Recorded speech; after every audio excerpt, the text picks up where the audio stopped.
Este episódio é um oferecimento do Bradesco, um dos maiores grupos financeiros do Brasil e um importante aliado do agronegócio em todos os seus desafios. Produtor, você sabe, o agro é gigantesco. Desde as operações antes, dentro e após a porteira, tudo é essencial para garantir o alimento à mesa dos brasileiros. E entre a terra e os nossos lares, muitas etapas acontecem. Por isso, ter um parceiro que entende do seu negócio em todas as fases desse ciclo é crucial. O Bradesco oferece um portfólio completo de produtos e serviços que atendem a todas as suas necessidades. E é aí que entra a CPR do Bradesco, a Cédula de Produto Rural, que proporciona acesso a recursos, ajudando a desenvolver sua atividade agropecuária com pagamentos alinhados ao seu fluxo de caixa e documentação simplificada. Quer saber mais sobre a CPR do Bradesco? Acesse agro.bradesco ou visite qualquer uma das agências espalhadas pelo Brasil inteiro. De ponta a ponta, é com o Bradesco que o agro conta. Crédito sujeito à disponibilidade, aprovação e demais condições do produto. A nossa casa era já, nessa época, mais na área urbana. E nós tínhamos que buscar essa roça na área rural. E não tinha como ir com um carro só. Então, era meio que minha tarefa, né? Apesar de não ter a carteira, mas era assim, eu tinha que ir. Senão, os compromissos com produtores a gente não atendia, né? E também com os clientes que lá em São Paulo, que era aquela quantidade que tinha que levar e nós tínhamos que pegar de qualquer forma essa produção.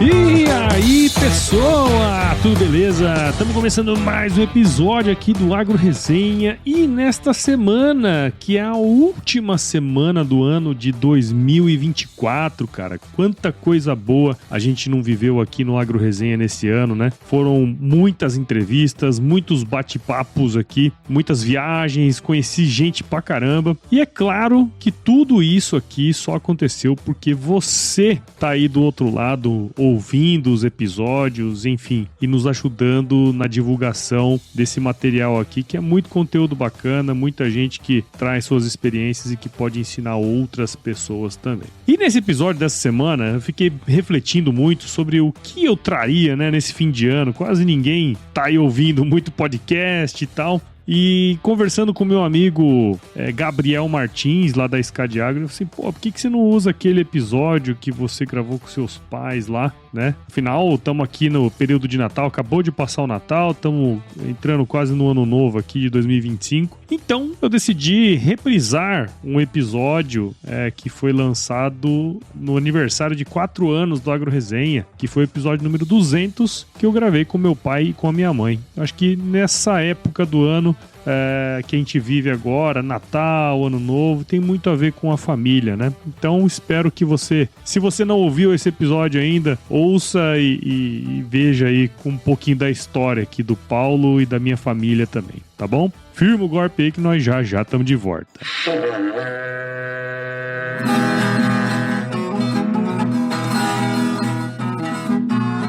Você já deve ter ouvido a máxima de que é o olho do dono que engorda o boi, certo? Isso é verdade até certo ponto, afinal só olhar não adianta nada sem uma boa direção. Com base em valores como honestidade, qualidade, inovação nos produtos e excelência no atendimento, a Nutripura, que desde 2002 atua no segmento pecuário, te dá essa direção, oferecendo os melhores produtos e serviços aos pecuaristas, garantindo resultados positivos não só no campo, mas principalmente no bolso. E eu digo isso não é da boca pra fora não, afinal eu trabalhei lá, cara, eu vi com meus próprios olhos a competência técnica e o cuidado com o negócio do cliente. Siga a Nutripura no Instagram, Facebook, LinkedIn e YouTube, entre no site www.nutripura.com.br e fique atualizado sobre o que há de mais avançado na pecuária. Nutripura, o produto certo, na hora certa.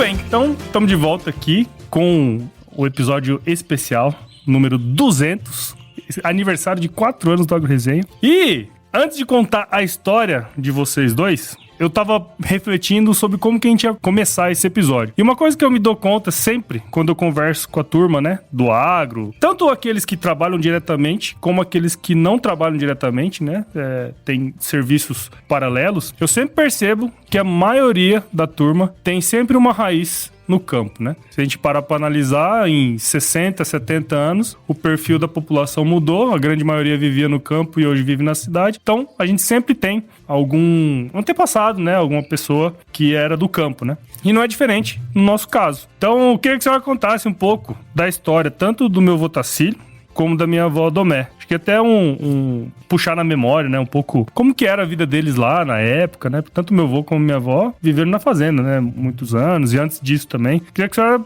pudesse puxar na memória um pouco da história do meu avô Tacílio, da minha avó Domé. Bom, acho que a história, assim, começa com a vinda da minha mãe da Bahia, né? Vieram a pé, a cavalo, e isso durou muitos meses. E pararam em Goiás para colher café e dar uma respirada para poder chegar no Mato Grosso.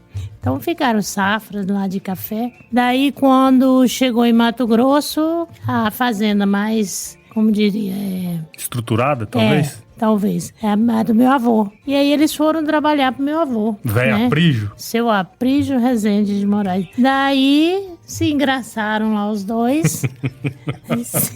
Saiu esse enlace. Né? E daí então meu avô deu um pedaço de terra pro meu pai trabalhar. E foram começar a vida bem assim... bem fraquinho mesmo. Aí uma época, e meu pai trabalhava pro meu avô, fazendo carreto de carro de boi, e para sustentar a família era isso que ele fazia. Ia a pé dali do Diamantino, que era a fazenda, ia até Mineiros, tudo para buscar mantimento, levava banha e café, essas coisas, trazia açúcar, sal e arame, roupa e tudo. E viveram assim por muito tempo. Até que um dia, um senhor, muito amigo do meu pai, falou para ele que ele tinha que deixar essa vida, que ele tinha que trabalhar por conta. Falou, mas eu não tenho condições, tinha um pouquinho de gado lá, que era o que sustentava a família. Aí esse senhor, seu Amorim, falou para ele, vamos lá em casa amanhã que nós vamos acertar. Aí meu pai foi, sem saber o que era, chegou lá e ele pegou um saco de dinheiro e deu pro meu pai. Falou, olha, o senhor vai trabalhar para você agora. Se um dia as coisas nunca derem certo, ou se der, se você quiser me pagar, você me paga. Se não der certo, você não me deve nada. Meu pai disse que nunca tinha visto tanto dinheiro reunido, né? Aí pegou aquele dinheiro, comprou gado, comprou cavalo, foi melhorando e ele chegou a ter 1000 cabeças de gado. E minha mãe, a história dela que eu sei é só essa mesmo, de vir da Bahia, com muito sofrimento, aí teve... que casou, aí os filhos todos ela teve em casa, trabalhava só em casa. Ela, uma certa época, ela dava aula de corte e costura para aquelas moças da região que ia casar, os pais levavam lá para minha mãe ensinar a costurar. E fazia queijo, requeijão, essas coisas da fazenda para vender. Aí foi chegando os filhos e tudo, e a vida foi melhorando bastante. Tiveram sucesso, né, na vida deles. Muito trabalho, sucesso devido ao trabalho. E assim foi. Eu lembro da senhora contando essa história dela, da minha avó, né? Ela dá aula de corte e costura, né? Na época, pra quem não sabe, o Alto Diamantino, que é onde minha avó vivia, era um vilarejo. Vivia lá, quantas pessoas viviam ali? Acho que não vivia. Poucas famílias, né? Era assim, 200 você podia pessoas. Aí, uma certa época, ela também era cabeleireira. Então, ela cortava o cabelo daquele pessoal da região toda e costurava, né, também. E os vestidos de noiva que tinha por ali, ela mandava bem. Engraçado que essa história mesmo do seu Amorim, eu não lembrava dela. Essa história foi muito... Que doido, né, isso aí? Porque ele não era familiar, né? É compadre. É compadre, né? com o padre. E a senhora lembra bem da época que ele carreava com carro de boi e tudo mais? Como é que era? Nossa, ele era assim, ele levantava 4 horas da manhã, tirava o leite, cangava os boi e almoçava 7 horas da manhã e levava a matula. Aí só voltava à noitinha. Aí descarregava, aí separava boi, bezerro e já ia começar tudo de novo pro outro dia. Mas essas viagens que ele fazia, por exemplo, para Mineiros, demorava quanto tempo, mais ou menos? Meses. Mais de mês. Ia para mim muito para o Alcantilado, que depois apareceu mais o Alcantilado, que já tinha o comércio, né, que dava para ir lá fazer compra. Aí levava as banhas, as coisas que tinha no sítio para trazer essas outras coisas que eu já falei. Porque na época o lugar mais perto para trazer esses mantimentos era lá, né? Ou como é que era esse? Era Tesouro. Tesouro? Em primeiro lugar, e Alcantilado. Aí depois dessas viagens longas, não sei por que ele fazia Mineiros, ele ia lá, assim, se tinha o comércio, não sei por que eu sei que ele ia muito em Mineiros. Porque ele também é de lá, né? Tem que levar carga para alguém, né? Entendi. E chovia muito naquela época, a volta era penosa, porque era açúcar, trazer açúcar, coisa que no carro de boi. Carro de boi. Né? Açúcar era tudo saco de pano. Não tinha açúcar no saco de plástico, né? Era tudo de pano. Então tinha que vir com o maior cuidado. Ele disse que às vezes molhava toda a tralha de dormir. Aí ele colocava na rede, que fala os pelegos, né, dos animais, e dormia nela molhada. Esperava esquentar para poder dormir. Era bem complicado, né? Não era simples, não. Mas lembro uma coisa que na bodas de diamante que a gente fez lá na fazenda, né? Que meu de ouro. Foi do diamante, de 60 anos, que teve a homenagem com o carro de boi. Tá. Foi no de 60 anos, foi na bodas de diamante, né? E eu lembro que quando o senhor lá, que não lembro o nome dele, que fez a homenagem, que cedeu o carro de boi pra levar as coisas lá pra fazenda. Antônio Jesus. Isso. Eu lembro que quando tava chegando o carro de boi, você falou um negócio pra mim que me marcou. Você falou assim, esse era o barulho quando meu avô chegava, né? Antes de chegar na fazenda aquele dia, o Antônio Jesus falou assim, vamos parar o carro aqui e vamos colocar muito carvão, que é pra chegar cantando. Cantando, né? E chegou. Foi muito emocionante. Meu pai ficou muito emocionado, porque ali... E durante a cerimônia mesmo lá, que teve a missa e tudo, então as oferendas lá da missa foram as coisas que eles tinham, né? Um saco com arroz, um saco com feijão, um saco com café e tudo mais. Ele falou assim que tudo isso aqui me remeteu ao passado. Foi como se eu tivesse vivendo hoje o que eu vivia tempos atrás. Essa festa foi bonita pra caramba, foi né? Muito linda. Muita gente e tal, né? Foi. Acho que matou bem umas 6 vacas, né? Foi. Baita de uma festa, cara. Foi. Essa festa aí, cara, quantas pessoas tinha? Eu lembro que a senhora tava na organização. Mas hoje eu não lembro mais não, mas tinha mais de 200 pessoas. Com certeza. Assim, só a família já era mais de 100. Só a família era mais de 100, mas teve o povo que veio e foi embora no mesmo dia e tal, né? Gente pra caralho. Sei que ele falava assim, e aí, como que estamos de carne? Aí fazendo, dá um pouco, então vamos lá matar Mata mais uma. Mata mais uma. Fora as que matou antes, né, pro povo que tava na preparação, né? Uma coisa que eu lembro muito, assim, daquela época é que tinha uma hierarquia, né? Porque, assim, todo final de ano a gente ia pra lá, né? E matava uma vaca pra todo mundo poder comer. E eu lembro que tinha uma hierarquia na faca. As crianças seguravam a perna, né? As crianças seguravam a perna e tiravam o couro, carneava e tal, os mais velhos, que carneava, né? O gado, né? Isso é uma coisa que fica bem na memória, assim, quando lembro. Gurizada, cada um queria segurar a perna. Deixa eu quero. Você vai furar o couro, güey. É isso aí. Aí foram casando, foram deixando ele sozinho e todo mundo tomando seu rumo, né? Aí, por fim, depois da idade, eles vieram pra cidade. Naquela época lá, o que mais marcou a senhora, assim, na vida na fazenda, né? Porque vivia na fazenda. Até que idade a senhora viveu lá? Até os 15 anos. Como é que é? O que mais marcou a senhora, assim? Eu acho que ia a pé pra escola. É longe, né?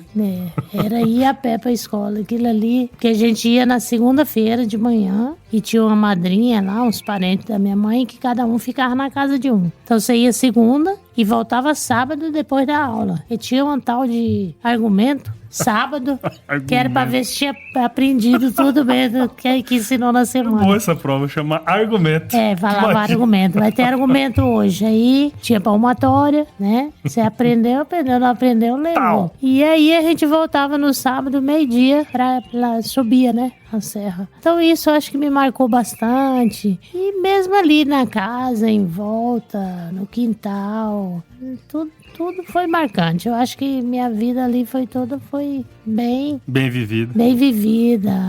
Legal.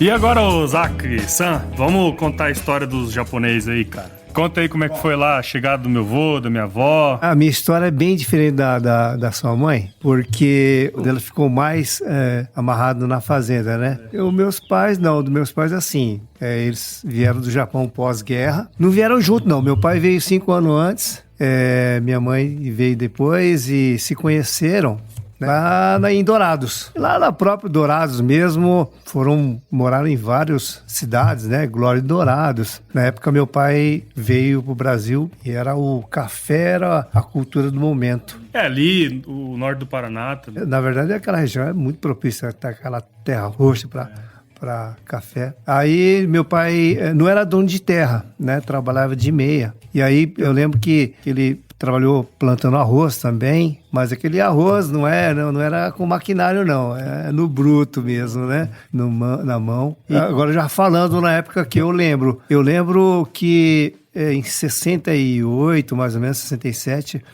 meu pai já estava colhendo o arroz na máquina. Ah, é? 67? E aí era uma máquina que saía o arroz já tirado sem a palha, né? Sem a palha, e você colocava no saco e o saco ia descendo ali. E aí depois ia catando, né? Catando o saco. Então, daí, meu pai já sentiu necessidade de dar uma escola para nós, e aí eu já estava com 6, 7 anos. Aí nós fomos para São Paulo. Na cidade, precisamente a cidade de Atibaia. E lá é uma região que tem muito morango e flores. Rosas. E lá também, meu pai começou a mexer com rosas. E depois nós fomos para Suzano, eu lembro que foi a época da Copa do Mundo, 70, 71. Meu pai lá mexeu com pêssego e néspera. Nossa, bem japonês mesmo. E de hobby ele mexia com cactos. Com cactos? E aí depois daí nós voltamos para Atibaia e já meu pai já não estava trabalhando mais como produtor de rosas, sabe? E aí entrou na parte do comércio de rosas e aí pegava a rosa dos produtores, né? E aí todo dia Atibaia fica a 60 km de São Paulo, aí ia para São Paulo e entregava nas floriculturas e fazia ceasa lá nas terças e sextas. E aí eu já comecei a pegar as rosas nas chácaras, né? Já com 12, 13 anos. E muitas vezes ia para São Paulo também acompanhar essa entrega de rosas aí também. Mas assim, a minha parte junto ao agro fica só restrito a isso. Não, mas o senhor lembra, essa mudança de Mato Grosso do Sul para São Paulo, ela foi única e exclusivamente por causa da educação, tipo, para a família assim, ou teve algum evento que aconteceu para vocês irem para lá? Eu admiro muito meu pai nesse sentido. Ele sempre preocupou em dar um estudo para nós e foi mais por melhoria dele também, lógico, mas também isso aliado a nos dar um estudo melhor também. Eram 4 filhos, então foi isso. É porque eu lembro que, como ele trabalhava muito no café, teve uma época, acho que foi nessa época, década de 70, mais ou menos, que teve a geada negra, que destruiu um monte de pé de café lá. Por isso que eu tô perguntando, porque às vezes pode ter sido também uma... Pô, não tem mais cafezal, né? Deixa eu procurar. Mas nessa época meu pai já não estava lá. 68, 69, nós fomos para São Paulo. Ido, né? Só que os meus avós, os pais do meu pai, eles eram lá de Dourados, aquela região realmente houve uma geada forte, e eles mudaram lá mais para Campo Grande, na região eu acho que é Bom Jardim do Mato Grosso do Sul. Eles foram mais pro norte, né? Do Mato Grosso do Sul, onde Tem frio, mas nem tanto, né? Acho que fugiram da geada. Mas meu pai não. Meu pai não foi por esse evento. Por conta disso, né? Quando eu era moleque, eu lembro que eu fui pra lá, né? Era o Chiro ainda. Já era o Chiro que cuidava e tal. Lembro que eu fui, acho que quando eu era criança, que eu fui passar um Natal lá, uma coisa assim, né? Final do ano. E aí eu fui fazer a rota com o Chiro. Pegar as rosas lá no sítio, né? Eu achei muito massa, porque nunca tinha tido contato, nem nada. Mas, por mais que seja muito próximo de São Paulo, você passava no sítio e tal, aquele ar bem interiorano, né? Do interior de São Paulo, assim, eu achei bem legal. E também tive a experiência de ir no Ceasa vender rosa na época que mais vende rosa branca, né? Que é na passagem de ano, né? Lembro que era uma loucura, cara, loucura. A gente procurando rosa de madrugada, assim, né? Eu queria comprar rosa branca pra jogar no mar, né? Eu achei interessante você falar isso, porque a zona rural de São Paulo é zona rural mesmo, né? Apesar do seu desenvolvimento, que é São Paulo, mas a zona rural é zona rural. Com seus atoleiros, né? Com aquela poeira. E todo mundo se conhece, né? Eu lembro que ele passava de Kombi assim, todo mundo levantava a mão. Ela é uma colônia. É a colônia, né? Colônia japonesa, que é muito grande lá na região lá de Atibaia. Mas eu lembro que uma vez o senhor contou pra mim que... Você falou, né? Com 13, 14 anos ia buscar. Você dirigia carro com 13, 14 anos, né? Eu lembro que uma vez você contou assim que foi levar, acho que rosa, não sei se foi pro Ceasa, não sei se foi indo, se foi voltando, que a polícia te parou, né? Conta essa história aí. A nossa casa era já, nessa época, mais na área urbana. E nós tínhamos que buscar essa rosa na área rural. E não tinha como ir com um carro só. Então, era meio que minha tarefa, né? Apesar de não ter a carteira, mas era assim, eu tinha que ir. Senão, os compromissos com produtores, a gente não atendia, né? E também com os clientes que lá em São Paulo, que era aquela quantidade que tinha que levar e nós tínhamos que pegar de qualquer forma essa produção. E aí nós tínhamos que ir em 2 carros. E também porque tinha um horário que meu pai tinha que sair da cidade, da Atibaia para São Paulo. Aí eu me lembro nessa época, a gente era muito cedo, era meio que inesperado ter polícia lá. Mas aí eu fui parado, eu tava com acho que 120 na Fernão Dias. Eu fui parado por esse motivo. Caramba, aí eu já desci de chinelo também, né, cara? Puta, 2 multas aí. Aí meu pai também desce de chinelo, porque, pô, a gente mexe com rosa, mora muito, né, cara? Sim, cara. E eu sem carteira, quer dizer, aí foi 4 multas aí, mas meu pai é bastante experiente naquelas estradas, né? Falou assim, só deu aquele gesto, pai, pode ir, fica aí. Aí eu lembro que meu pai ficou conversando com os policiais estaduais, e aí de repente... Bora! Fui embora, nem sei o que aconteceu. Imagino o que tenha acontecido, mas eu sei que naquele dia nós fomos liberados, né? Aí a gente teve que andar mais com cuidado, mas de qualquer forma, para ajudar meu pai, eu tinha que pegar Oscar, mas assim, de uma forma mais... prestando mais atenção para andar tranquilo, né? Sem andar 120, que naquele dia foi 120, justamente naquele cruzamento da Fernão Dias com a Dom Pedro, cara. Puxa, aquela descida. 120 é brincadeira. Mas... Na Kombi. Você é bem corajoso, né, japonês, cara? É pesado até hoje, né? E vai, mais uma coisa eu lembro. Eu não sei nem se foi o senhor que me contou essa história, se foi o Otto, não lembro, o Otto é meu irmão, que ele comentou que no pós-guerra, voltando um pouquinho, né? Lembrei aqui agora, no pós-guerra, lá no Japão, não sei se foi o senhor, acho que foi o senhor que contou. A história da minha avó que tipo, ia comer batata, tinha que andar lá, porque pós-guerra no Japão foi foda, né? E eu lembro que o senhor conta, assim, sempre nessa questão do porquê, né, os japoneses vieram pra cá e como isso ajudou o Japão, né, na reconstrução também, a vinda deles pra cá. E também essa questão de viver com alimento escasso, né, tudo com escassez, né? Queria que o senhor contasse um pouco dessa história, a água, tudo uma série de questões que nós não temos esse problema, nunca tivemos, pelo menos não na nossa geração, mas acho que é legal contar essa história até pra gente pular pra próxima aqui. Acontece que quando pós-guerra, o Brasil ficou no eixo, na turma que ganhou a guerra. E aí, depois que derrotou o Japão, né, aí todo mundo teve que ajudar, nos Estados Unidos até hoje entra com dinheiro pro Japão. E o Brasil falou assim, olha, eu tenho muito espaço de terra e eu quero que levem para lá. Porque, na verdade, é o seguinte, um país destruído teria que ter plano de ação para que pudesse reerguer. Como é que ia ter um país destruído, populoso? Então, um dos planos de ação é que o Brasil trouxesse essas pessoas desses países derrotados. Tanto é que, se for ver, é alemão, polonês, japonês, Ucrânia, todos os países que perderam a guerra. Né? E aí, então, hoje, minha mãe, por exemplo, tem a água para ela é bem... A torneira abre só para lavar, desliga, quer dizer, já tem um costume, essa cultura de racionamento por causa dessa dificuldade. Minha mãe esteve bem perto, porque quando dava aquela sirene, quando havia um bombardeio, tinha uns bunkers que aí diz que estourou um posto de gasolina, veio perto quase, ela morreu. Meu pai já foi pro lado da China e ficaram meio longe, mas meu pai disse que viu muito esses kamikazes, né, tudinho. Bombardeio mas, enfim, aéreo, né?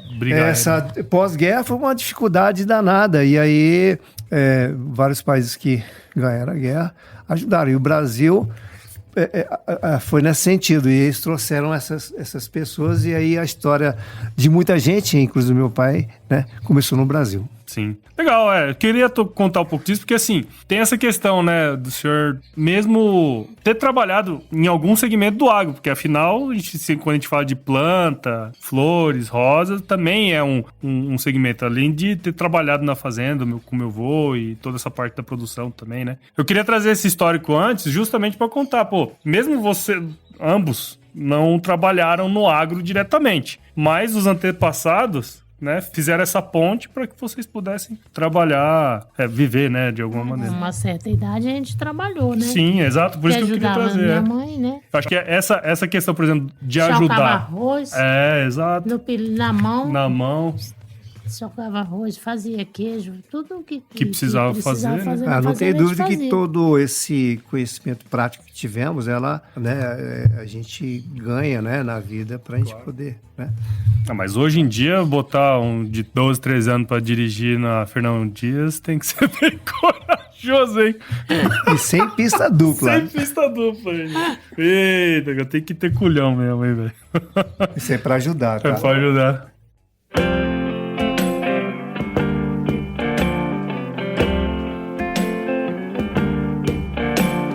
Acho que agora a gente contou um pouquinho da história pregressa, né? Acho que seria legal, então, agora, dona Maria, a senhora contar a história da senhora, como que a senhora fez para chegar até aqui hoje? Eu, em Cuiabá, comecei a trabalhar no estado, na escola. Chegou uma certa época que estava superlotada as escolas. Aí o governo pediu para remanejar o pessoal. Aí remanejou uns para a Secretaria de Fazenda, para não sei para onde, e eu caí no Detran.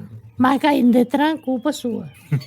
Porque eu tava pro trabalho e aí o pessoal foram lá pra escolher, fazer o cadastro das pessoas, né? Aí você falou, minha mãe tá pra faculdade. Aí a menina perguntou, qual que é o horário da faculdade? Ela é agora de manhã? É agora de manhã.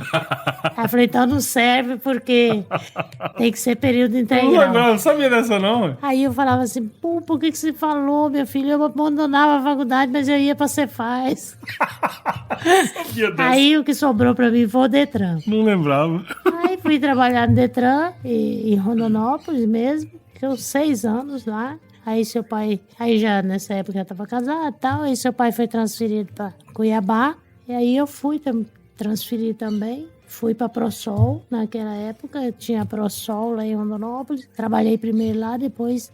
Porque você foi e veio 2 vezes, né? Foi transferido para Cuiabá. Aí vim para Cuiabá e fiquei na escola. Uma escola próxima lá de casa.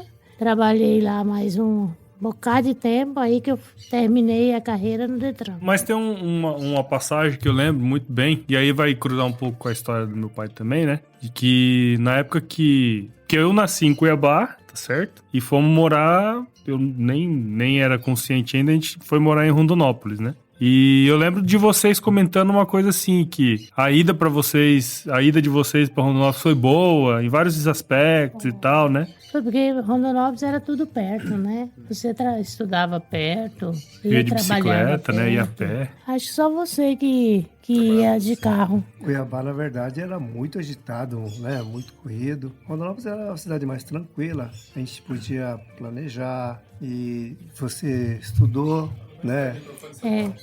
Você estudou. Fiz faculdade. Né? Eu também fiz faculdade, quer dizer, sobrava mais tempo para nós lá, uma cidade mais tranquila. E essa época aí da faculdade eu lembro bem, né? Porque a senhora, na verdade, fez supletivo, né? Fiz. À noite, enquanto meu pai fazia administração, se eu não estiver enganado. E eu lembro que eu ficava na casa da Marisa. Foi só uma época. Foi um período, né? Foi um cursinho.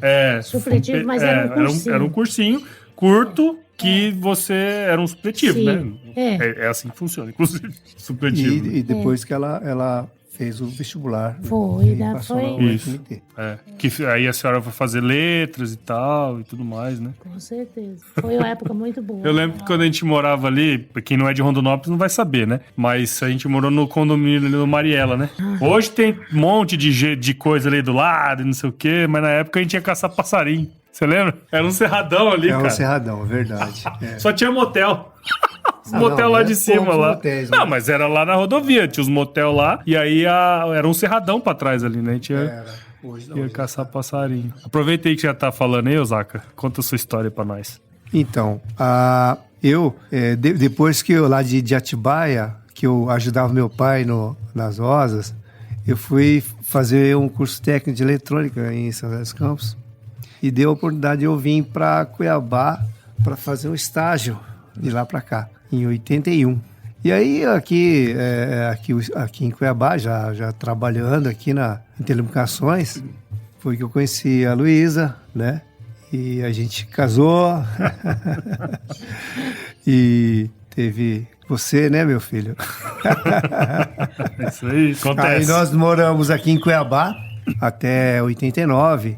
Aí depois nós fomos para Rondonópolis, que aí é a história que nós contamos, que é uma cidade mais tranquila. A gente estudou, fez faculdade, tudinho. Aí, aquelas mudanças que teve nas telecomunicações, com privatização, esses negócios todos, aí me chamaram para trabalhar novamente aqui em Cuiabá.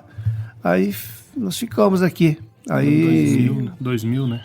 Foi ano 2000, exatamente. Eu, durante esse período, comprei uma chácara. Que inclusive é essa que nós 2005, estamos hoje. Inclusive é essa que nós estamos aqui hoje. E foi em 2005, já faz mais de 15 anos, 16 anos. Foi quando eu entrei na escola. Naquela época a gente ficava a semana toda lá e vinha fim de semana para cá. E aí, depois que eu e sua mãe aposentamos, aí nós... Invertemos. Agora Fica semana aqui, vai fim de semana pra lá. É isso. Essa é a nossa trajetória. Uma coisa que a gente tava falando aqui na hora do almoço, o Dom tá ali o Sernão tava aqui também almoçando com a gente e tal. E aí você contou uma história que eu acho que seria legal você compartilhar essa história aí, que é da época que você era atleta, né? Pra quem não sabe, o Osaka aqui, hoje a gente já tá mais rechonchudo, né? Mas era magrelo e corria, né? Na verdade, a gente, quando era jovem, fiz bastante esporte. De beisebol, basquete, de vôlei, Salto. Atletismo, né? E eu tava lá na escola em Atibaia, aí o professor falou assim, você tem jeito para atletismo. Eu arremessava no beisebol, então eu arremessava. Aí ia nos jogos regionais lá de Atibaia, Campinas, arremessava, ganhava. E aí fui correr, e aí eu tinha jeito para correr também. Eu ia já ganhar a corrida. Na verdade, a primeira medalha minha foi em 73, em Suzano, que eu ganhei a primeira medalha que eu tenho guardado até hoje. Então, quer dizer, tem um histórico aí de esportes, né? E aí, quando foi em São José, escola, aí o professor me viu e falou assim, opa, você tem jeito.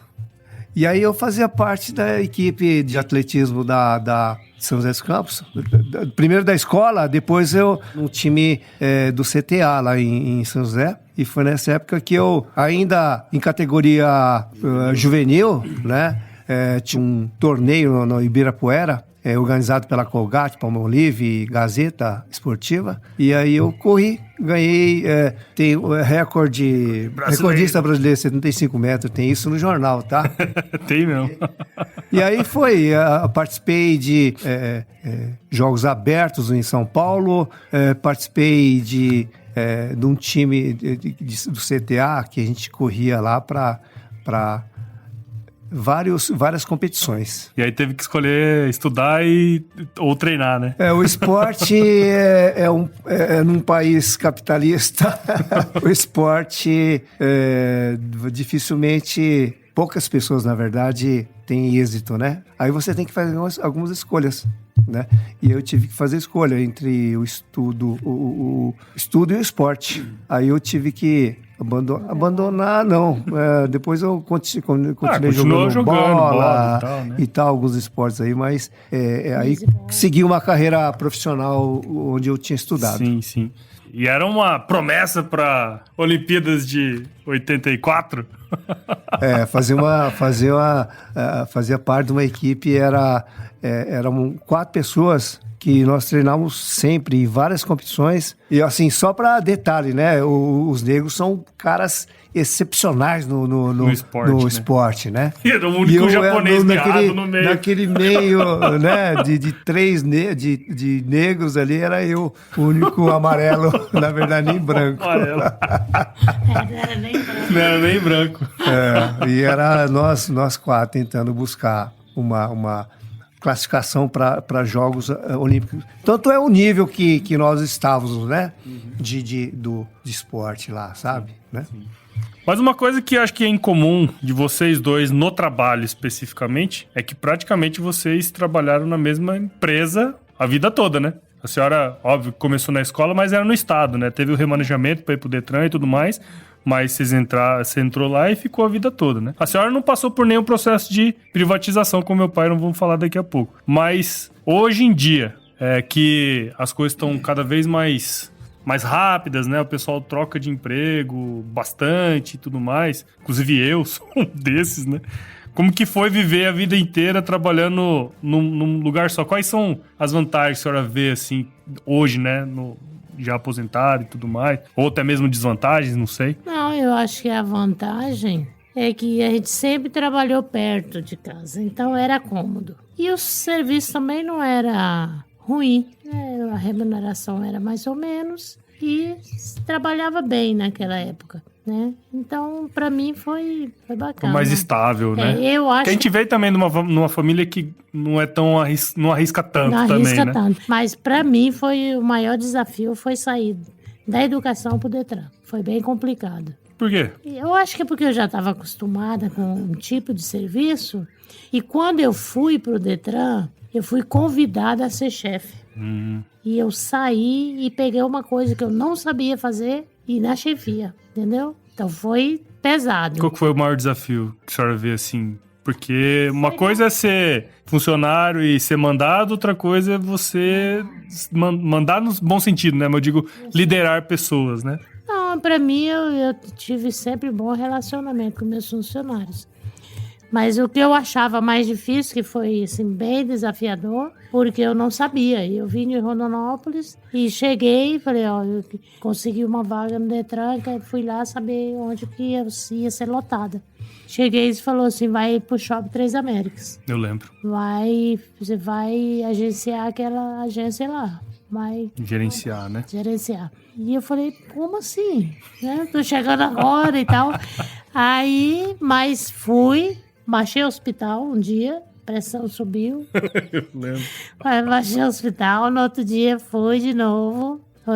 Passei mal, com dor de cabeça. No terceiro dia já tava indo. E aí fiquei lá, fiquei acho que uns 6 anos lá. Depois fui pro Detran também, gerente de atendimento. Aí já era mais braba ainda. Aí depois voltei. Aí eu falei, não, agora eu quero trabalhar perto de casa. Pedi a transferência pro Ganha Tempo. Aí aposentei lá. Sim. E é interessante um ponto, né? Esse ponto de ter ficado lá, né? O período todo. E eu lembro que eu jogava fliperama toda sexta-feira lá no Shopping Três Américas. Eu gostava que eu ia jogar fliperama lá. Mas tudo bem, esse é só um comentário inútil. Mas, ô pai, uma coisa que é bastante interessante também é que o senhor também entrou no serviço público, né? No sistema Telebrás, na época, que veio aqui na Telemate. Só que, diferente da minha mãe, você passou por todo um processo de privatização. E eu lembro muito bem dessa época, né? Conta como é que foi como é que é, primeiro, né? A gente até conversou sobre isso uma outra vez, de trabalhar a vida toda numa empresa e passar, eu acho que o principal é passar por esse processo. A gente está numa mudança estrutural, acredito, no Brasil hoje, e o senhor passou por essa mudança que foi bastante sensível na época, eu lembro, né? De estar no serviço público e isso se tornar um serviço privado, né? Como que foi essa parte? A cultura japonesa, na verdade, foi criada assim. Que nem os japoneses hoje lá no Japão é assim. Você tem o primeiro emprego, você tem que fazer de tudo para manter o mesmo emprego, né? Isso era uma coisa bacana. Eu, quando vim para cá, para trabalhar em telecomunicações, já entrei numa empresa de telecomunicações estatal ainda. Falei, eu tô garantido pro resto da vida. Eu tô bem, né? Mas aí foi que teve a privatização das sistema, e aí virou Brasil Telecom, né? Foi época que eu estava em Rondonópolis, e aí todo o sistema das cidades, né, na verdade, só ficou na capital os funcionários mesmo da Brasil Telecom, depois de privatizado. Sim. E eu fui uma dessas pessoas que foi transferido de Rondonópolis para cá e fiquei, quer dizer, tinha passado por essa etapa e, logicamente, sendo uma empresa privada, já é uma outra visão, né? Outra pegada. Com planejamentos bem justos, com orçamentos justos para cumprir esses orçamentos, né? Como, né, diferente de órgãos estatais, que você podia fazer um planejamento, um orçamento que você podia furar, né? Ok? Né? Então, e também a busca de metas. Então, quer dizer, é uma coisa nova, diferente, buscar metas. E aí foi, acho que em 2010, virou Oi também, houve outra reestruturação, onde todas as reestruturações demandam demissão. Ainda continuei nessa empresa. Foi nessa época que acho que foi 2005, né? Eu falei, eu comprei essa chácara, falei assim, se eu for demitido da empresa, eu vou trabalhar na roça aqui, fazer esse negócio virar negócio mesmo, né? Mas aí não fui demitido, e aí eu consegui aposentar, né, no setor privado. Hoje eu fico aqui na chácara e não com aquela tanta a necessidade de busca de metas aqui na chácara, mas depois que privatizou, era só meta e a gente ficava muito nervoso. Eu lembro bem, quase não via. Pressão alta. Quase não via eu, velho, em casa. A época de bater metas saía 5 horas, 9 horas em casa, né? Principalmente no final do ano. 31 de dezembro. Porque tinha tem todo um arcabouço de metas e coisas e tal, né? Mas eu quis trazer isso porque eu acho interessante, né? Porque o início de tudo na carreira de vocês foi no sistema público, né? Só que o senhor teve essa mudança que eu lembro que impactou bastante na história nossa ali, né? Em cima em casa e tal, né? Foi bastante... Na época... O pessoal ficou bastante... Eu lembro que a gente ficou bastante preocupado, né? Eu lembro que teve esse processo. Mas aí... Acaba levando para casa algumas provocações, né? Exato. Faz parte, né? A gente nunca consegue separar 100% a vida pessoal da vida profissional. Só que bem nessa época que o senhor decidiu comprar o sítio, eu lembro muito bem, porque foi o ano que eu entrei na agronomia. Foi 2005. Né? Isso eu lembro certinho, né? Você fala, comprei o sítio aqui, isso aqui lá. Inclusive, eu vi o título mundial do São Paulo aqui na vila. Não tinha nem televisão Verdade. Em casa. A gente foi ver o título do São Paulo aqui na vila. Eu, meu irmão e o senhor, né? Não tinha nenhuma estrutura, né? Nem TV, assistiu no boteco.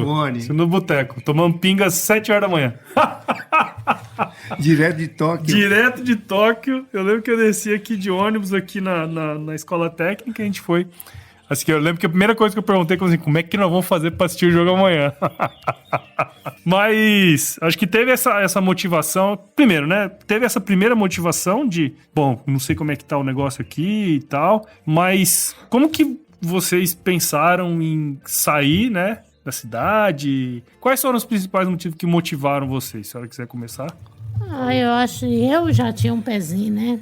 Lá no mato. E aqui a tranquilidade, o clima, tudo contribuiu pra gente ir gostando e fazendo as coisas, e vendo as mudanças, né? Que de quando a gente começou aqui, uma casinha de tábua. De tábua, que era tudo de tábua. E a gente foi fazendo tudo devagarinho. Ainda não terminamos, mas já tá bem melhorzinho do que no início. Então eu acho que é essa aí. A maior parte também, porque Cuiabá é muito quente e aqui você vê que o clima é diferente, né? Então eu acho que é isso. Para mim foram 2 fatores, né? O calor de Cuiabá, né? É buscar um local mais fresco. E outro, como tinha dito antes, se eu fosse demitido da empresa privada, eu teria que ter um negócio. Eu queria fazer desse sítio um negócio. Né? Esse era o grande objetivo. Isso foi né? fazendo as coisas. E, então, esses eram as motivações. E outra coisa também é o seguinte, a minha esposa, a Luísa, ela gosta também. Então, essas 2 coisas, ela gostar de estar os aqui. 2 gostarem, né, também faz com que esse tanto de tempo que a gente está aqui, 15 anos. Senão, 15 anos, certeza não estaria aqui. Porque a turma diz que o sítio, a primeira alegria é quando você compra e a segunda é quando você vende. São 2 alegrias. E eu falei assim, eu vou na contramão, vou fazer isso aí. Eu lembro que você falou.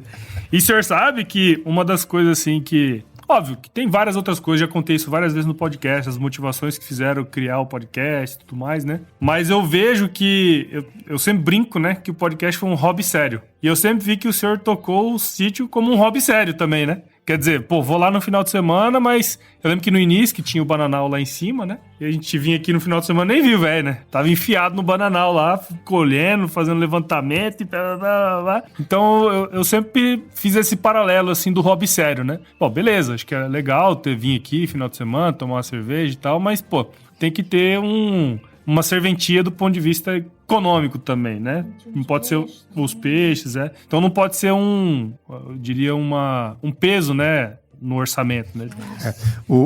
Eu, assim, imagino que daqui teria que tirar pelo menos as despesas. Exato. Né? E foi uma das primeiras coisas que eu fiz foi plantar banana numa área lá na serra. E foi bacana. A época que Foi banana. Foi bacana e banana. Foi banana e bacana. E ele dizia assim, que na época da banana não faltou dinheiro. Não.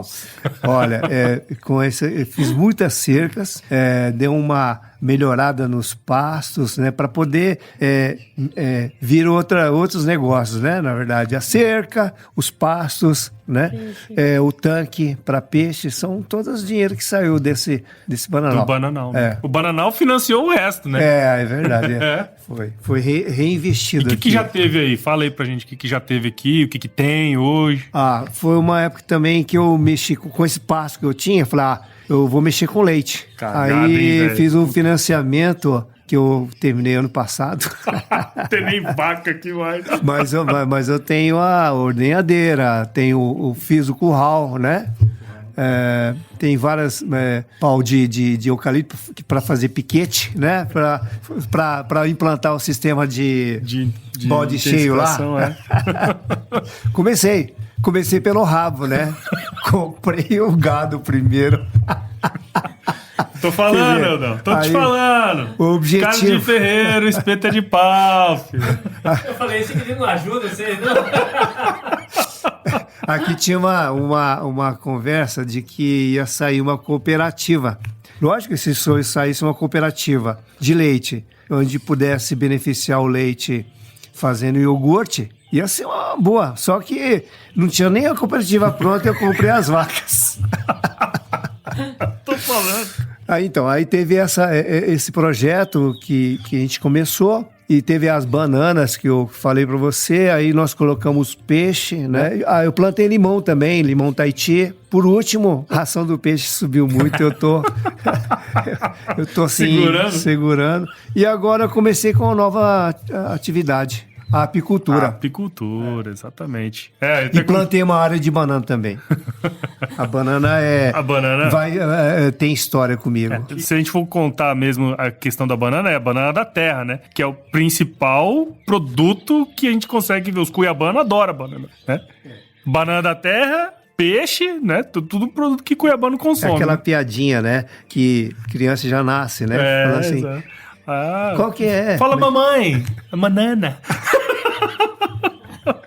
Não, fala mamãezinha, banananica. Tal do cuiabano é danado.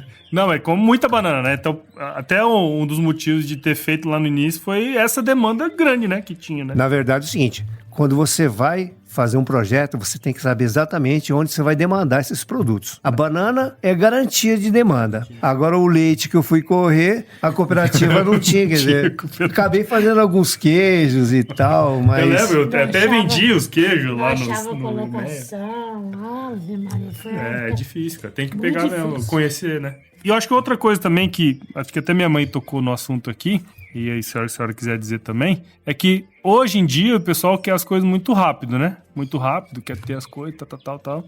E esquece de pensar no longo prazo. A senhora comentou aí, a gente comprou faz quase 20 anos, né? 15 anos com certeza, 2005, 15, 17 anos, né? 16 anos. Tô ruim da matemática. 16 anos e ainda não tá pronto. Acho que tem toda essa questão de pensar no longo prazo, né? Foi fazendo as coisas devagarzinho. Isso é uma coisa que eu peguei também de vocês, né? Como que a senhora enxerga ainda? O que tem para melhorar? O que vocês querem fazer que ainda na sua visão? Nós queremos fazer a Casa da Abelha, né? Onde vai processar o mel. A gente tá com um projeto. Ano passado a gente fez a piscina. É, para as criançadas, né? A criançada. É assim, aí quando você passa tanto tempo pra você fazer as coisas, os primeiros que você fez já tem que reformar. Né?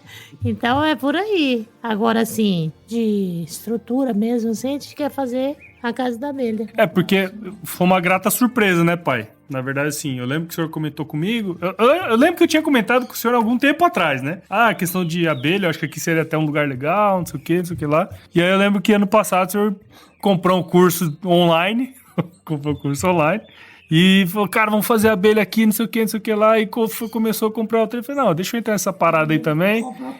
Comprou tudo. Igual as vacas. Igual as vacas. Fez igualzinho as vacas. Quando eu assustei, tava chegando 100 caixas de abelha lá de Sinop. Falei, mas você vai comprar tudo isso de caixa? Não, porque o trem vai aumentar e tá. Mas o produto é diferente. Leite do mel há uma grande diferença. Com certeza. Né? Vende mais fácil o mel do que o leite. Isso que eu ia comentar. Por isso que eu disse que é uma grande surpresa. Né? Assim, primeiro que eu acho que para pequenas propriedades tem alguns produtos que funcionam muito bem, né? Você tem que escolher, né? Fazer os trade-offs entre você ter uma alta produtividade, né, que você nunca vai ter um volume muito grande, mas talvez ir para uma área mais de qualidade e produtos mais um pouco mais diferenciados, né? Eu acho que o mel entra muito nisso, né? Exatamente.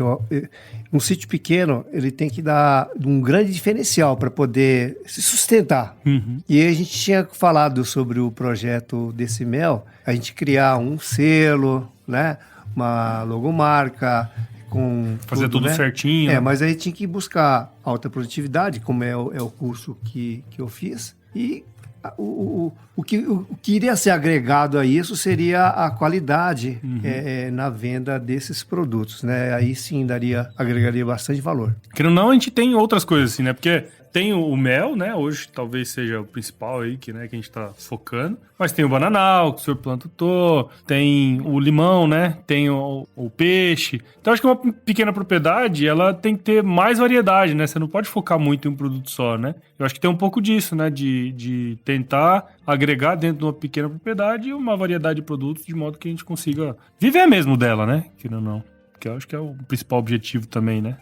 Apesar que, como você tinha falado antes, a quantidade se ganha bastante no volume, né? E o que uma propriedade pequena não te vai dá. conseguir fazer, né? E aí, tipo assim, eu lembro que numa viagem técnica, né, que eu fiz pra França e tal, lá tem muito dessa questão, né, que é um pouco diferente daqui. Lá as propriedades são muito menores, é tocado pela própria família e tudo mais, que são esses circuitos curtos de comercialização. O que é isso? O produtor que vende direto pro consumidor final, né? Aqui no Brasil a gente não tem muito disso, né? Mas o nosso padrão de consumo é basicamente ir no supermercado e comprar tudo que a gente precisa lá, né? E aí muito se discute de sistemas de produção, o que é melhor, orgânico, isso e aquilo outro, quando na verdade a gente tem mais um problema de distribuição mesmo, né? E se a gente conseguisse fazer isso, melhoraria bastante, né? E acho que até uma das tentativas que a gente tem feito, né? Tipo, quando deu problema lá do queijo aqui, fez queijo, a gente vendeu direto lá pro consumidor final, né? E aí tem todos os problemas de legislação, que daí é um outro questão que a gente vinha até conversando no caminho pra cá, quer dizer, às vezes você quer fazer o negócio certo, mas uma lei te impede de fazer o negócio certo, como era a questão da despesca. Lembra? Porra, a gente tem 2 tanques aqui, pequeno produtor, se eu tiver que fazer uma despesca pra cada carga que eu tiver que levar pra Cuiabá, não compensa levar a carga, e muitas vezes compensa você ficar na informalidade do que ser formal, né? Essa questão da despesca, eu acredito que já tenha mudado, mas quando eu mexia direto, falava assim, eu tiro 100 peixes de um tanque e eu sou tratado igual quem tira 5 mil peixes. Então isso inviabiliza, né, o pequeno produtor, né? Então tem todas essas questões que precisam ainda ser melhoradas do ponto de vista legal, né, também, né, de tributário e tal, para viabilizar os pequenos produtores, né? Mas legal, indo pros finalmente aqui, eu queria, na verdade, fazer um fechamento, queria ver com vocês, assim, pegando a história da família, né, antes, a história de vocês hoje, né, eu acho que eu queria fechar esse episódio falando um pouco mais, assim, o que para vocês, aquela experiência, né, da família, antes de vocês terem a própria família, o que aquilo lá foi importante para vocês hoje em dia, assim, quais valores são inegociáveis quando se trata de família e vida e tudo mais? Eu creio que valores, né, que foram passados, que a gente tenta passar também para os filhos, de honestidade, caráter, né, que pode ganhar pouco, mas é seu. Como dizia seu pai, né, falava que você pode pôr o valor aonde você quiser, mas não mexa no peso, né? Então, é isso. Meu pai foi uma pessoa que de pouco falar e muito agir. Bem reservado, mas que só de um olhar a gente entendia o que ele queria. A minha mãe já era mais, mas também ela mandava no pedaço. E assim, a gente criou nesse ambiente gostoso eu acho que, não sei se é porque a gente gosta, né? Do mato. Então, eu acho que é por isso que estamos indo para um mato de novo no final. Agora, eu assim, da minha família, eu acho legal. Meu pai, por exemplo, começou com café, depois ele foi mexer com arroz, arroz de cortar no cutelo, né? Tinha amendoim também. Aí tinha uma época que ele morou em Glória Dourados, ele fazia colchão com aquele capim sapé, né? Não, sapé. Aí depois, lá em Dourados, ele mexia com arroz de novo, mas é aquela forma que eu te falei, que já era mecanizado de forma bem antiga. Aí depois meu pai foi para São Paulo, um espírito aventureiro, assim, buscar uma coisa diferente, mexia com rosa, depois com pêssego, com néspera, e mexia também na mesma época com cactos, né? E, por fim, comércio Teve até floricultura. Então uma coisa que a gente esqueceu de falar, né? Da floricultura. Tinha uma época que meu pai, ele era atacadista de flores, depois virou varejista como floricultor, né? É porque eu entregava muito buquê em São Paulo, eu tinha 17 anos, entregava buquê era uma época que ganhava muita gorjeta em São Paulo. Paulistano gosta de gorjeta. Então, o que eu pego com isso? Que eu acho assim, que nós temos que ser persistentes e buscar sempre a melhoria. E eu acredito que nessas andanças todas do meu pai, por fim, ele teve um resultado bom, família, né? Teve seus bens, tal, tudinho. Então, assim, ele conseguiu, mudando de várias atividades e conseguir, né? Então, acho que nós temos que estar sempre persistente. Eu acho que é isso que eu pego, que eu deixo aqui, sabe? Né? A persistência. Eu acho que é engraçado, né, vocês falarem isso, porque uma coisa é a gente falar, né? Que precisa ser persistente, outra coisa é a gente falar que precisa ser assim, sabe? Outra coisa é fazer, né? Ser, né? Que é o principal exemplo, é quando você faz o que você fala, né? Que o americano gosta de falar walk the talk, né? Quer dizer, você faz aquilo que você fala, né? E acho que esse é um ponto importante que eu vejo muito, assim, que eu tive mais contato, obviamente, com o meu avô Tacílio, né? E era isso, né? Você olhava pro velho, você já sabia que ou você tava fazendo cagada ou você tava fazendo bem, né? Que se estivesse fazendo cagada, você olhava no olho do velho e ele já manjava na hora. Então, acho que essa questão dos valores é muito importante. É uma coisa que eu tento sempre pregar aqui também, né? No podcast. Quer dizer, comecei esse negócio numa época que nem se falava disso e hoje acho que tem alguma relevância, assim, e tem ajudado muita gente, né? E uma mensagem, assim, que eu queria que vocês falassem, valores, né, que vocês carregam da família. E os ensinamentos, assim, que vocês têm mais da época, assim, dos pais e tudo mais. Uma coisa que eu queria falar com relação a duas personalidades diferentes, que era o meu avô, que meu avô era turrão e explorador. Eu considerava ele como explorador, porque ele explorou meu pai a vida inteira, ao passo que outros filhos ele beneficiou a vida inteira, né? Meu pai levantava cedo para tirar leite, o outro ficava na janela olhando meu pai tirar leite e o velho não mandava. E no final, todo mês, todo ano, ele dava um bezerro para cada filho. O que não trabalhava era o que primeiro pegava o bezerro, então pegava o melhor, né? E já meu pai não. Meu pai foi muito coerente em todos os atos dele. É uma pessoa que evoluiu, não parou no tempo, né? Meu pai era uma pessoa cabeça, você podia conversar qualquer assunto com ele, o que não acontecia com meu avô. Lembro bem quando alguém pôs brinco, aí esse Será que dá pra ver aqui ainda? O pai foi e falou pro meu pai: olha, seu neto, o que tá querendo virar? Aí meu pai falou: mas tem problema, não vejo problema nenhum. Eu acho assim. Não, fala a frase. Que na terra de sapo, de coque com eles. Aí fechou a boca dele. Minha mensagem que eu tenho a dar é o seguinte: que meu pai sempre valorizou, meu pai e minha mãe, a questão do estudo, sabe? Eu acho que meu pai podia estar numa vida tranquila lá em Mato Grosso do Sul, mas eu acredito que ele tenha vindo para dar um estudo melhor para nós. E a gente sabe que para qualquer coisa que você queira fazer, você tem que estudar, né? Nós temos que ter conhecimento. E assim também fiz com vocês, né, meus filhos, para que tivessem oportunidade do que eu podia dar de melhor, na verdade. Era isso. Né, uma oportunidade para vocês pudessem estudar. Inclusive, nós não falamos muito ao longo do episódio, mas, nossa, eu tenho 2 irmãos, né? O Júnior e o Otto, né? Dos primeiros casamentos, né? De vocês, que são meus irmãos também, né? Eles não puderam estar aqui, mas haverão oportunidades de eles estarem aqui com a gente, né? Então, mando também um abraço, que eu sei que o Júnior escuta todo final de semana, toda semana, né? Então, ele vai gostar de escutar também disso e eles também fazem parte dessa história aqui, né? Então, pra gente ir pro Sinarmente, eu queria agradecer vocês por tudo, né? Afinal, toda essa carga histórica, né? Dos avós e tudo mais, isso tá, de qualquer maneira, representado em vocês. E como eu falei antes, mais importante do que falar é o agir, né? Então, eu sempre tive essa referência, né? Do que fazer em determinadas situações.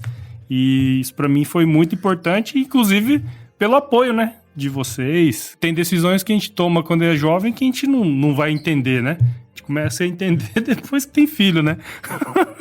E hoje, com 2 aí, a gente consegue entender algumas coisas que aconteceram no passado. A gente tava até conversando aqui antes, né? Vai lá pra São Paulo, lá, né? Não vai fazer publicidade, não. Mas, pra mim foi muito bom, né? Vocês me deram todas as condições, de fato. Não é só falar, né? Vocês me deram, de fato, todas as condições para que eu pudesse me tornar uma pessoa profissional, enfim, qualquer coisa que eu sou hoje, né? Então, eu queria agradecer por vocês, por apoiar todos os projetos, né? Que eu me enveredei aí em todos as furadas, inclusive, né? Eu lembro até hoje, quando eu tava trabalhando lá no Pará, aí eu peguei e mandei uma mensagem, falei assim, viu, o seguinte, tem um quarto aí pra mim?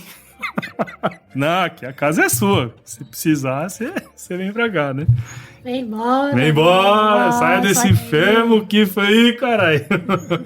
Então, todas as decisões, né, que eu tomei foram apoiadas, né, de alguma maneira, e tudo isso fez com que a gente estivesse aqui hoje. E acho que nada melhor do que fazer um episódio com vocês pra agradecer. Então, muito obrigado. Nós é que agradecemos e sentimos lisonjeados por estar participando de 200 episódios. 200 episódios. Quem Maravilha. diria? Ó, eu agradeço também, né, você ter lembrado da gente. E, assim, eu acho que nós temos direito, é uma coisa que a gente aprende, né? Eu achava que eu, por exemplo, não podia errar, né? Então, às vezes, talvez eu não tenha arriscado muito.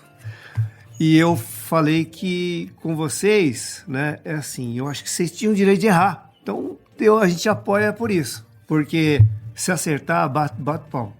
Se errar também, bate palma Começa e de novo. bola pra frente, começa de novo. Eu acho que essa é a mensagem maior, né, para todo mundo. Eu acho que eu escuto os seus episódios e vejo que muitas pessoas pensam da mesma forma. Eu acho que nós temos que ser perseverantes para, se cair, nós levantarmos e bola pra frente. Levanta, sacode a poeira e dá a volta por cima, né? Como diria a música. Não, e é isso mesmo, cara. Acho que... E também tem a época, né?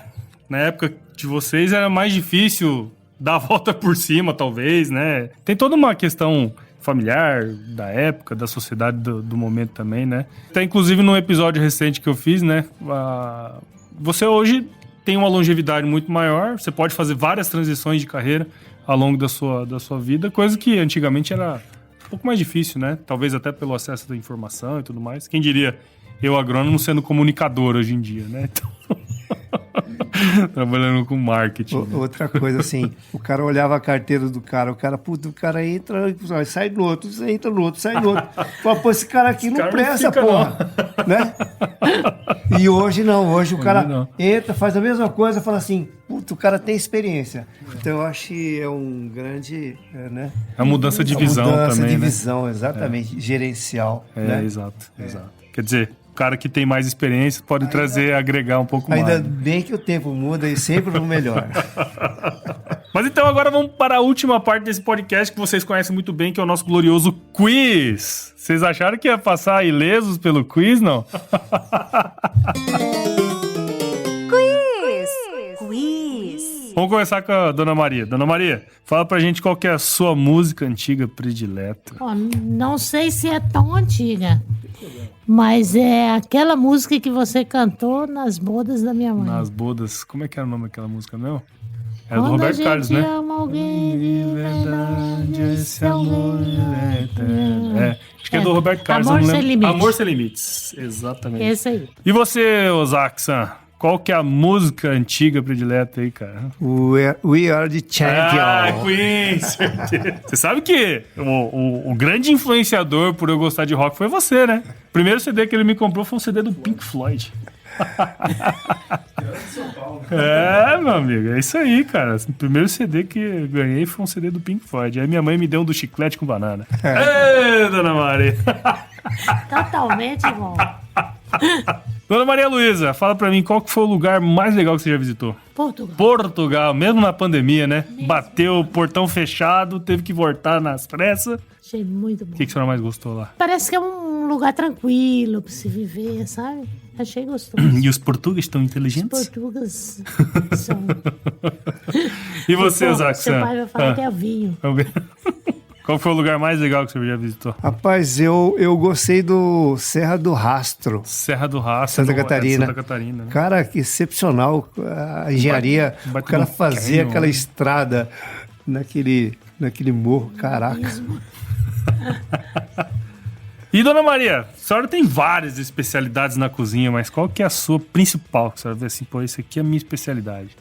Frango caipira, né? Frango caipira, estamos na roça, tem que ser um frango caipira, né, velho? Pô, macarronada aí, né? Frango caipira. Ô, Zaxan, eu sei que quando a gente ficava sozinho em casa, minha mãe não tava em casa, você fazia uma salsicha cozida que era uma... Caldo que dói. Olha, a Luísa, minha esposa, ela cozinha muito bem, então eu não tive que estudar muito, né, pra fazer tive que comida. Estudar muita matéria. Mas assim, quando eu morava em República, eu era o cara que fazia o arroz. Então arroz eu sei fazer. E gostoso. E a Dona Maria deu uma olhada assim, tem que ver, né? Tem que ver. Nunca comi. Essa parte você corta, tá, Paulo? Né? Não, essa que vai ficar. Né? Essa que vai ficar. Eu já fiz.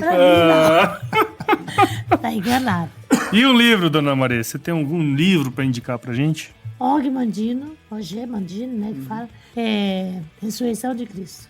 E você, Show Paulo? É um livro que eu estou lendo atualmente sobre a abelha. A nova apicultura. A nova apicultura. Não, eu não sou de grandes leituras, de ler bastante, mas essa daí vai fazer parte da minha profissão agora. Vai me ajudar bastante. E, dona Maria, se a senhora pudesse se encontrar com o seu eu de 17 anos hoje, qual seria o conselho que a senhora se daria? Estudar mais. Estudou pouco? Estudei pouco. Estudaria mais. Por quê? Porque no decorrer da vida faz falta, né? Faz falta. Entendi. Até o emprego, né? Você consegue coisa melhor no estudo. Então é tudo. Tudo é...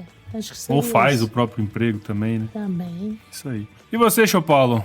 Se você se encontrasse com o seu eu de 17 anos hoje, qual seria o melhor conselho que você se daria? Seria eu ser mais arrojado. Eu acho que apenas isso, arrojado.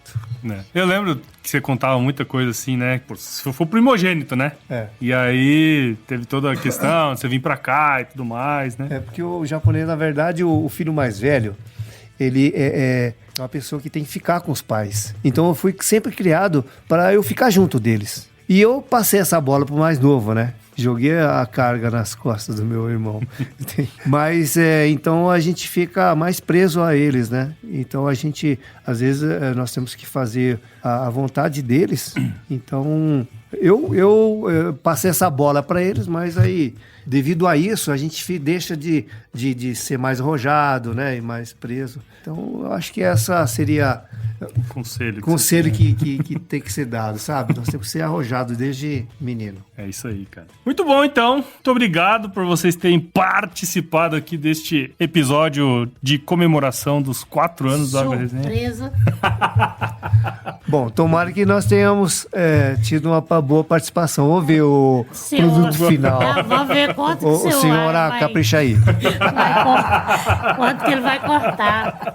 Bom, você que escutou esse episódio até agora, se você curtiu esse bate-papo, compartilhe esse episódio aqui com quem você gosta. O podcast ele só cresce se você compartilhar. Então nós estamos disponíveis em todas as plataformas de áudio, Apple Podcasts, Google Podcasts, Spotify, Deezer, tudo que você quiser, a gente está disponível. Nós fazemos parte também da Rede Agrocast, a rede de podcasts do agro mais bonita e fofinha do Brasil. Então se você quiser escutar outros podcasts do agro, é só entrar em redeagrocast.com.br que você vai encontrar todo mundo lá. Manda um e-mail pra gente também, contato@agroresenha.com.br, se você quiser mandar alguma sugestão de pauta. E também, se você quiser seguir a gente nas redes sociais, nós estamos disponíveis em todas as redes, né? Instagram, Facebook, Twitter e LinkedIn. E tamo aí. Muito obrigado, viu, dona Maria, Show Paulo, pelo bate-papo. Fazia tempo que a gente não conversava 2 horas seguidas, né? É isso aí. Vamos deixar um recadinho final aqui pra turma, que nós estamos precisando, inclusive, né? Com certeza. Qual que é o recado, dona Maria? Se chover, não precisa molhar a horta. Eu ia falar, não precisa molhar a banana. Não precisa molhar a banana. Pior que tá demorando essa chuva.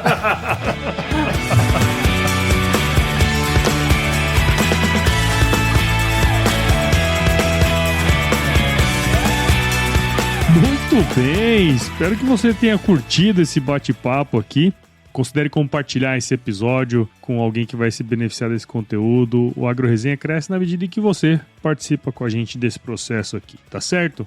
Siga a gente nas nossas, em todos os agregadores de podcasts, nas nossas redes sociais. Mas para finalizar, quero muito agradecer você de novo por estar com a gente nessa jornada. Já são 7 anos de Agro Resenha. Quem diria que esse negócio ia durar tanto tempo, não é verdade? Então, espero que você tenha tido um ótimo Natal e que você tenha um 2025 de muitas realizações, tá bom? E finalizamos sempre com aquela frase de muita sabedoria: se chover, não precisa molhar a horta não, tá bom? Até 2025. Um beijo no seu coração. Tchau, obrigado.